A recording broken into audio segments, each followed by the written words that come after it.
Hello, guys. Welcome to Agro Fanatics. This will be our first class of the month, and I look forward to um, doing more classes for you all. So, my name is Ololade Otemade, and I will take you on memory and variables in JavaScript.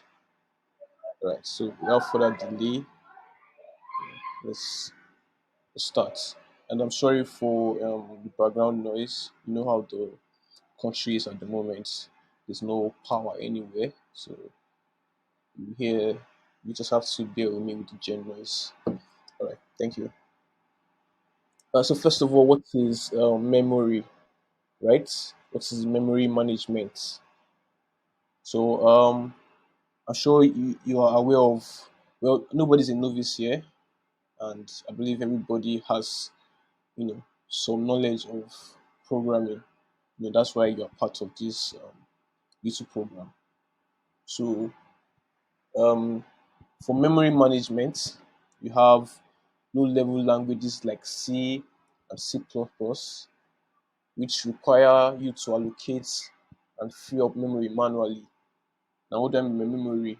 When you do things like, for instance, say var x to 2, right?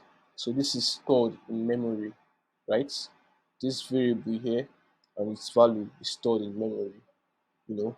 But we in JavaScript, in high level languages like JavaScript, Python, C Sharp, memory is automatically allocated to us.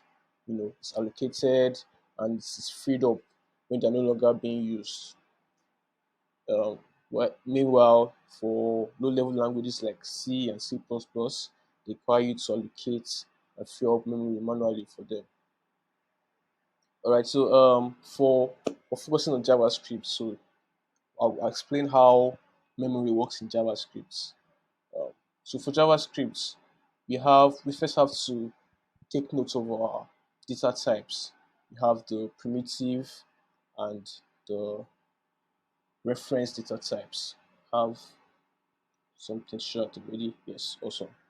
So for our primitives, we have string, number, boolean, null, undefined, symbol, and the newly added primitive big int. So what do I mean by primitives? Primitives, these are data types that their memory allocation does not change. You know, the memory allocated for a string, for a number, for a boolean is the same for all primitives. Is the same for all primitive types, right? But for reference, the memory allocated changes. And that by the types of reference data types, you can know that yes, that's correct because you can manipulate an array, add values or remove values from an array. You can manipulate a function and manipulate an object as well. So that is why they are reference based. So in memory, for JavaScript, right, when we have primitives, they are stored in what we call the stack. So when we have primitives like, let me say, get this. Say let's name equal to 1. We have let's age 20. So John is 20. These are primitive types and they are called in a part of the memory called stack, right? Meanwhile, reference types like an object, let's assume we have this person, have name, let's call that James, let's call that Jane rather, and then we have age, let's say Jane is 25, right? Now this is stored in what we call the heap. So just take note of that. Primitive is stored in stack and reference data types is stored in what's called heap. Now where that difference will come to, what should I call it? Should I say, when we see the difference majorly is when we're trying to, manipulate the data. Now, for instance, let's say I want to manipulate the name. I'm saying let new name be equal to name, right? So let's console the log what new name is.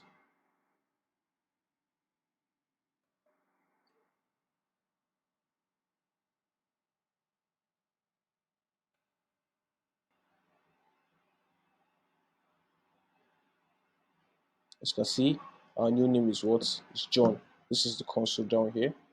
Our new name is John, right? Now, what happens when we say new name equal to James?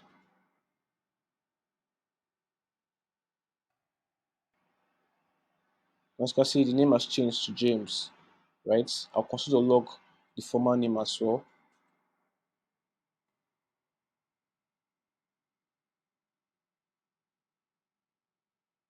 As you can see, the name John did not change. So what does that tell us? It means once we're changing um, data, that's primitive data types stored in the stack memory, we do not we create a new.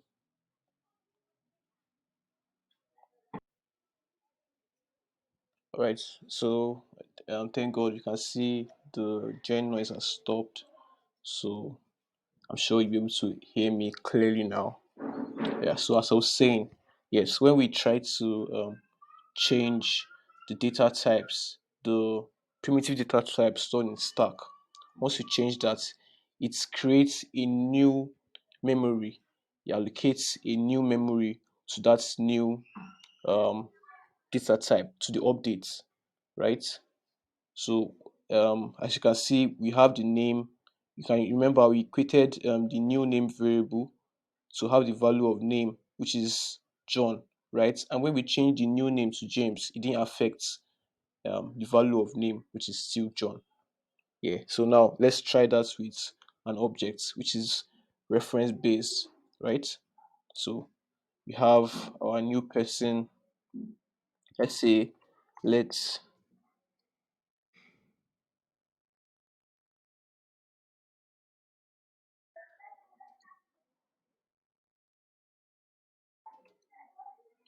if we consider log what new person is, that would be Jane.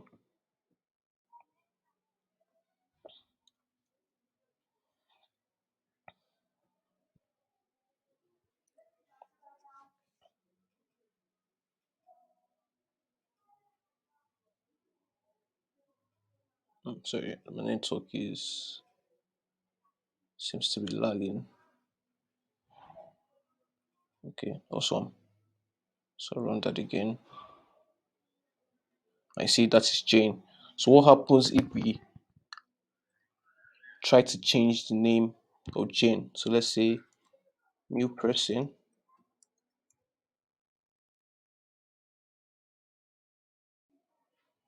equal to Jonathan. So log new person.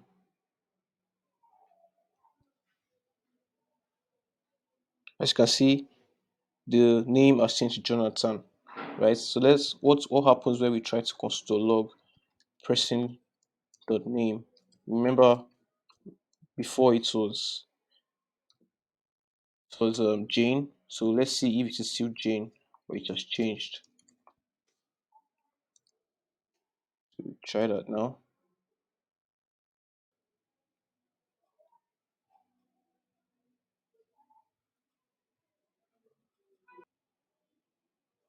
All right, yeah. So let me showing Jane. All right, I see my mistake. Okay, so this should be to reference it. I should be, you know, just using that new variable and giving the value the person object, right? So if I say person, new person dot name, and I'm changing that to what? To Jonathan, right? So now let's console the log what person dot name is now. If I run that, as you can see, it is now Jonathan, right? This new person is just, this is the line 14 here, showing us the new person object, and person dot name, which was Jane before, is now Jonathan. So what does that tell us? It tells us that, you know, for reference types, reference data types, right? You always reference the same value, unlike unlike the primitive ones. We create a new memory, and the new value for us. Reference data types, they reference the same value.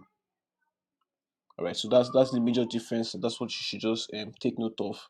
It might not really make sense now, but you know, as you grow further in um, web development or in software engineering, you start to understand this better. All right, so next stuff is variables, right? So what are variables?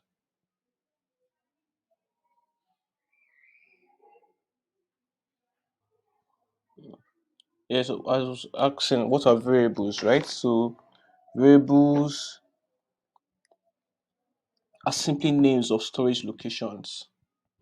Uh, So how do you define a variable in JavaScript? Well, before AX16, you only had var. So when you want to name variables, we say var, which is shorthand for variable, and then the identifier, which is in this case is the name, and then we initialize it with the value, which I can say John. So these are variables in JavaScript. There's also ways where we can, store um, data, you know, in a named storage location. All right. So with the new ES6, ES6, right? We've added two more ways by which you can create variables, and I'm sure you all know them, but I'll still going to go through them. So we have the let and the const. We have let and const, and these are what they are block scoped. Now, what do I mean? Let's, let's do something together. So let's assume, for instance, we have want to console.log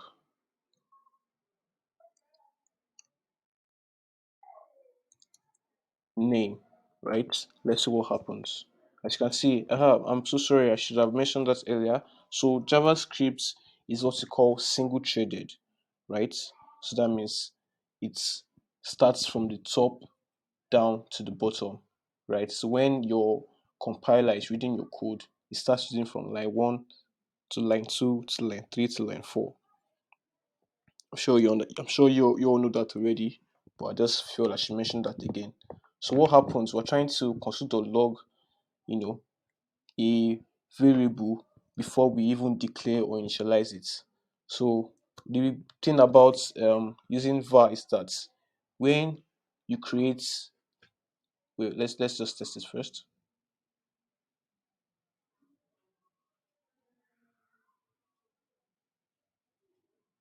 To show and define.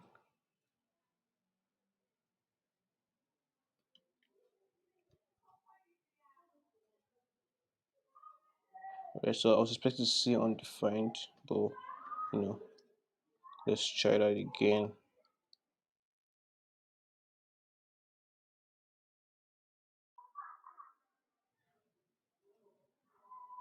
Right.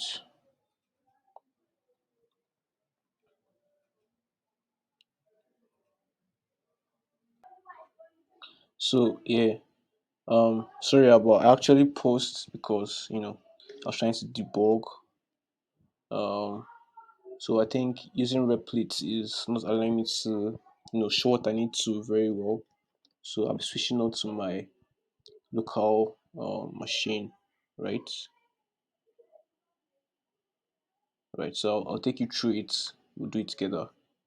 Right. So I said like when we're trying to construct log name, right? Even before we had already initialized and declared and initialized it. So var what var does is that it's something we call the execution context, right? So whenever we write code, for instance, you write variables, you write functions. There's something we call the execution context, right? Which first of all is to create the memory, to create a memory for that variable even before and the later after the creation phase.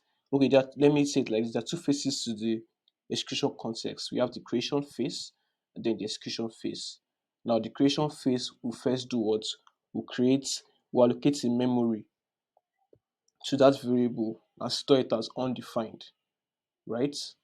But and then after that it now goes through the execution phase where it now places the value of what you give it to that variable.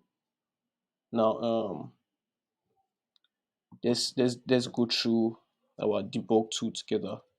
So we go to inspect and then let's go to sources. We look at sources, we go to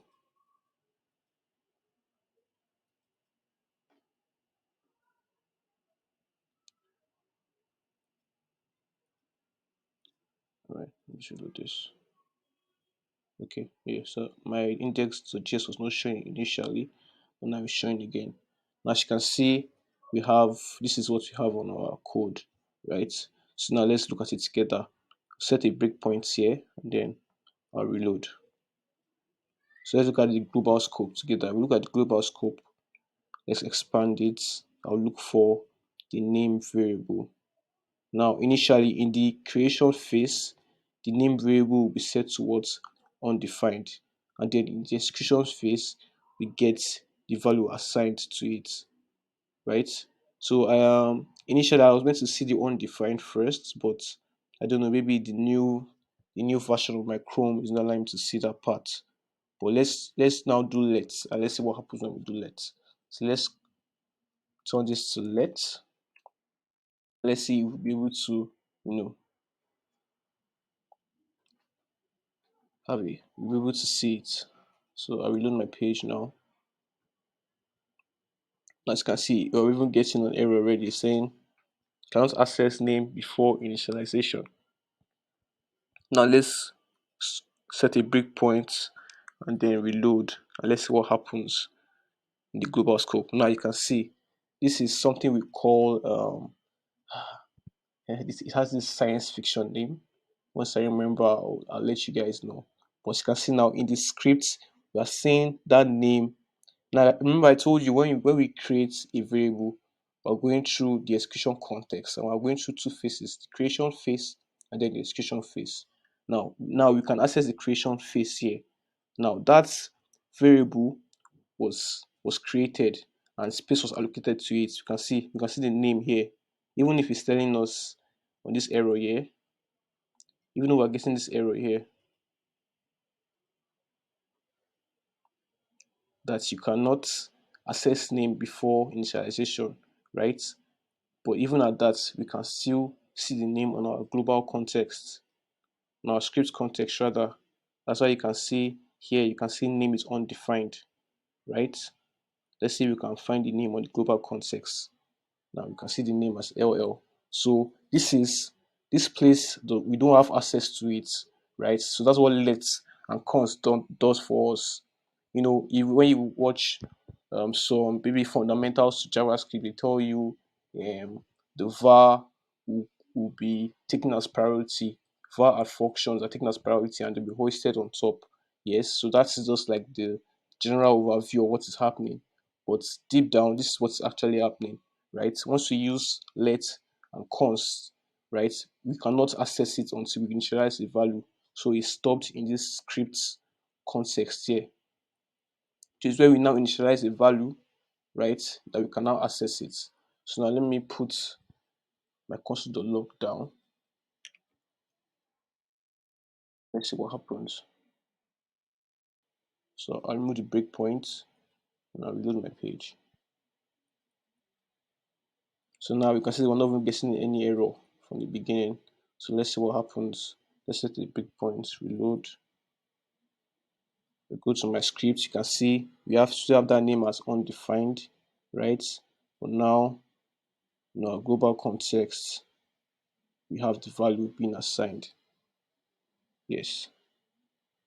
So that is what happens. It's not like JavaScript takes var as priority and puts it on top. What actually happens is that when we have var, I don't know why I was not even getting that undefined. Yeah, but we have access to the script, this script context when we use var. But when we use let and const, we do not have access to it. That's why to tell you you cannot, you know, what's that error again? I'm sure you get what I'm trying to say. So yeah, that'll be it for today. I will be taking more classes, very soon. So yeah, thank you guys. I look forward to teaching you more concepts and software development. Yeah.